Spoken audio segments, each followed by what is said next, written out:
Welcome back to the Gridiron Expert. The Big Ten, just like last year, is shaping up to be one of the most exciting and most competitive conferences in college football. The conference is actually going for their third straight national title. Michigan winning 2 years ago, Ohio State last year. Could another Big Ten team, maybe Penn State, maybe Ohio State as a repeat, maybe Oregon for the first time ever, could they win the third straight for the conference? That remains to be seen. But today we are here with our Big Ten conference recap. We have predicted every single game for every single team within this conference, and now we're going to share our projected standings, projected conference championship game, and projected conference championship winner heading into 2025. So let's go ahead and get into it. At the top of the standings, we have Penn State and Michigan. That is our projected Big Ten championship game. We'll share the winner of that at the end of this video. But Penn State in at 11-1, 8-1 in conference play. To me, this is probably the most well-rounded team in the country right now. They are elite on both sides of the ball. They've got the best defensive coordinator in the game in Jim Knowles. They've got a great head coach in James Franklin and a pretty good schedule to go along with it. They got to host Oregon. They do have to go to Ohio State, who they haven't beat since 2016, but the Nittany Lions are at the top of the Big Ten standings right now, will be back in the Big Ten championship. They were there last year, and to me, this is the best chance they have to go on to win the national championship. If they want to do it, it needs to be this year. You look behind that, we actually have a three-way tie, really, for first. Michigan and then Ohio State, 10-2, both 8-1. Kind of a weird tie-breaking scenario there, though. But honestly, what's going to come down to is Michigan and Ohio State really battling it out for that Big Ten championship spot. That's what this is going to come down to. The game will more than likely determine who goes to the Big Ten championship and who stays home. We have Michigan winning the game, and go find out the rest of our predictions for Michigan, Ohio State, and guys like that. But both at 8-1 in conference play, but it's the Wolverines who have dominated Ohio State these last few years, pulled off the massive upset last year in Columbus.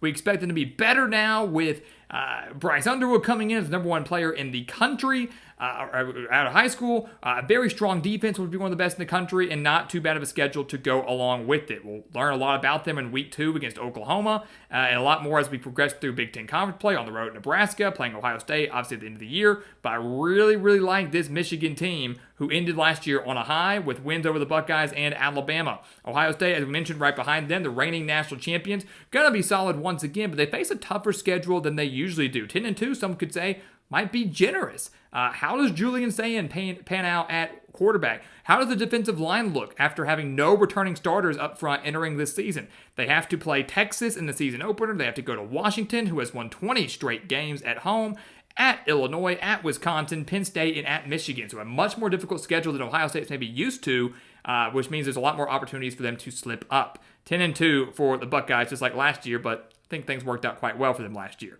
Oregon right behind them, 10-2, and then Illinois at 10-2. So we got, 5 teams that we have winning double-digit games, and that might sound absurd, but that's how good this conference is. That's how stacked this conference is. Oregon obviously ended last year on a very disappointing note. They won the Big Ten their first year in the conference, and they get destroyed by Ohio State in the quarterfinals at the Rose Bowl. The million-dollar question is, how does Dante Moore now pan out at quarterback? Will he be like Dylan Gabriel? Can he produce similar numbers? The running game looks to be solid, but it's Dante Moore, and then where's his help at wide receiver? They lose their top 4 pass catchers. One of them was supposed to return, but Evan Stewart got injured and is going to miss this entire season. So a little concerned about the offense. The defense looks to be really, really solid. Got a lot of excitement for Oregon once again this year, but a tough road game slate with games at Penn State, Iowa, and Washington. Illinois, we have at 10-2, which sounds absurd too, but they did win 10 games last year for the first time since 2001. They are a legitimate college football playoff contender. At this rate, there's a chance you could see 5 Big Ten teams make the 12-team college football playoff. The Fighting Illini have 19 starters back from last year's squad that did win 10 games.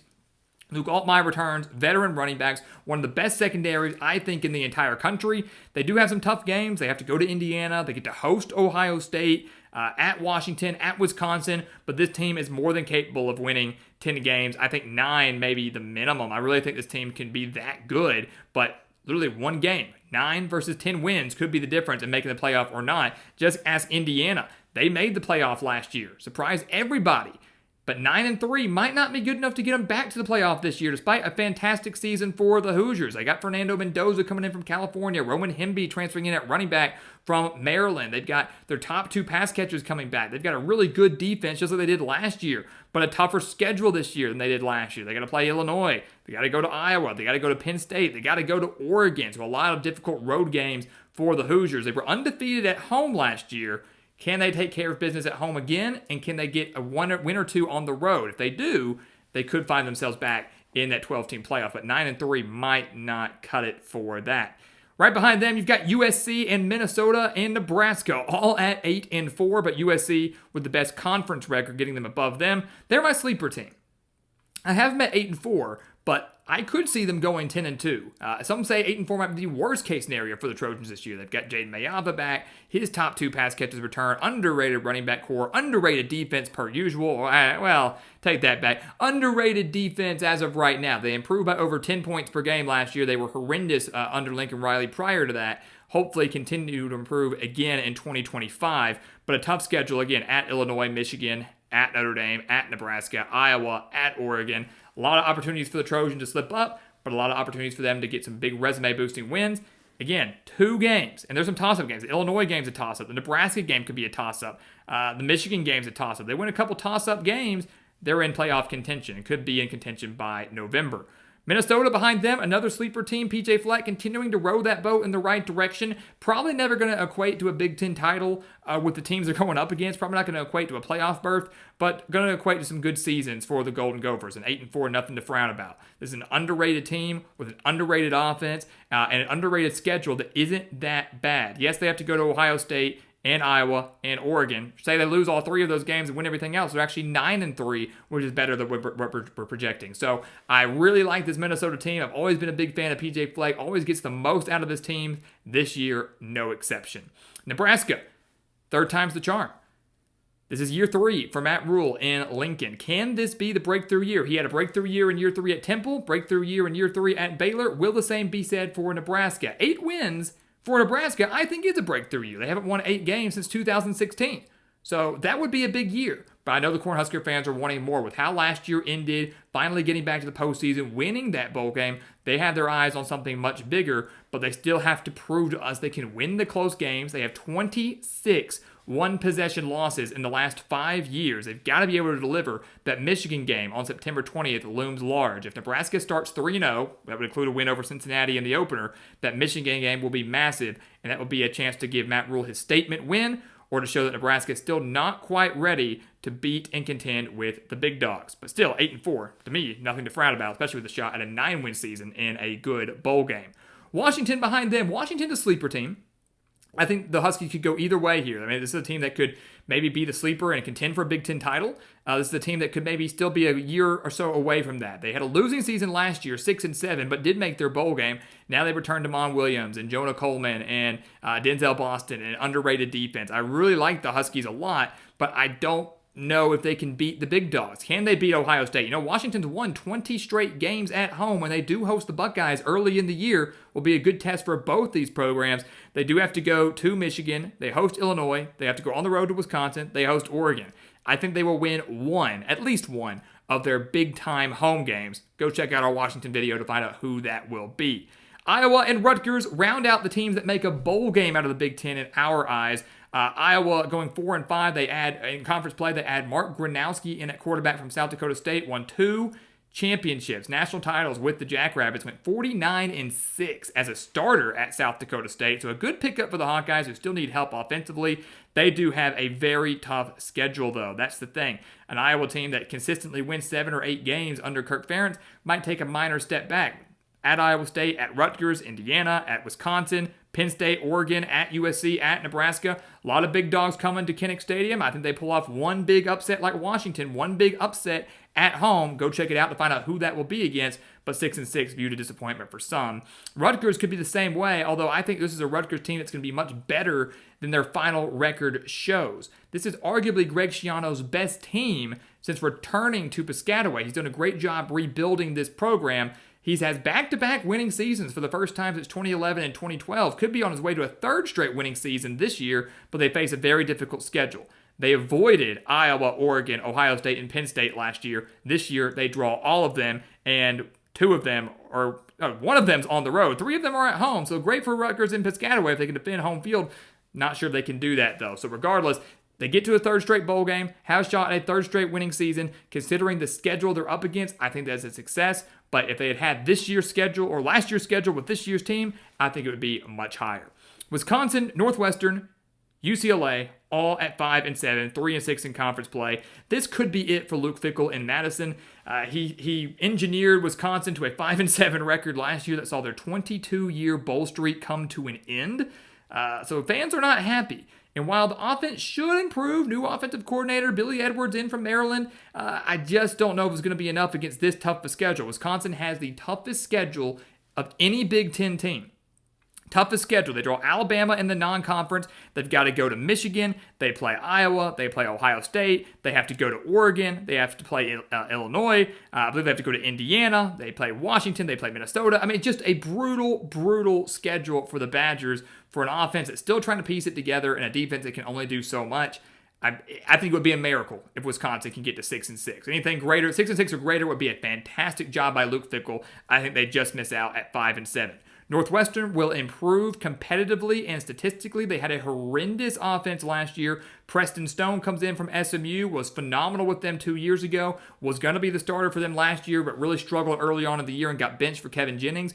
But he's a very capable quarterback that I think will thrive with this Wildcats team that has lesser expectations. They've got an underrated running back core and 8 starters back on defense. So Northwestern will be much more competitive than they were last year in that 4-8 season. UCLA, the same way, 5-7. They just missed out on a bowl game last year. I think they do it just again. The defense will be underrated. The million-dollar question, the storyline we're all going to be monitoring, how does Nico Iamaleava fare at UCLA? Transfers from Tennessee to UCLA late. I mean, what was that, back in May? April or May, he transfers surprisingly to UCLA because he wanted more money. Tennessee wouldn't give it to him. Will he pan out with the Bruins? Will the offense come into shape? This UCLA team kind of picked it up at the end of the year under Deshaun Foster. I liked what I saw. They started 1-5, went 4-2 down the stretch. You'll learn a lot about this team in the first 2 weeks. They play Utah and then go on the road to UNLV. That'll be very telling to see what type of year the Bruins will have.